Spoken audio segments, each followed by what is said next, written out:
I was watching Shrek the other day, about 3-4 days ago, and I spoke to my students about this as well. And I'll mention to you the part that I was watching.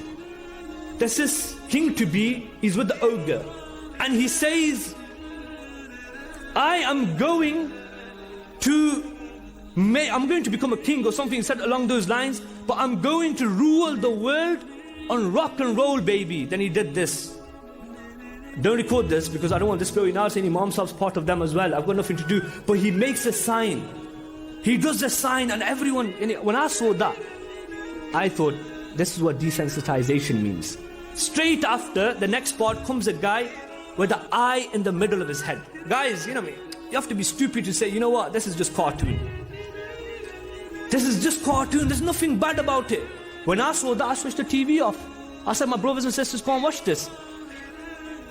Few days before that, I was walking down the street. I saw Despicable Me. That was minions, right? These small yellow things.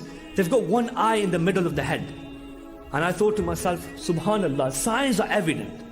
These things are becoming apparent in our times. Ya Allah, make it easy for us. Ya Allah, make it easy for our youngsters, because we are laughing.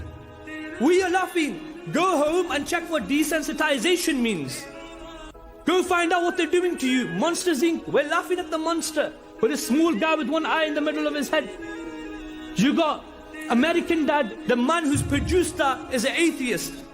What they're doing, the Prophet ﷺ said, your children will watch this and they will become full of rage, they will become full of anger. And he said, this is a sign of the Day of Judgment. This is a sign of the Day of Judgment. So when you're watching Hyde Henry, when you're watching The Simpsons, when you're watching Futurama, when you're watching the Monsters Inc., when you're watching all of these things, you're just watching cartoons and you're laughing, and your family and your mom and dad is saying, Putter, you're quiet and this is good. You're staying quiet, at least you're off my mind. But when these same children go out there and the fitna of Dajjal calls them, what are you going to say? What are you going to do? You can't do anything, because these things, the Prophet ﷺ said, they are going to be evident in a time. But they are evident in our times, and it's our duty to speak about them.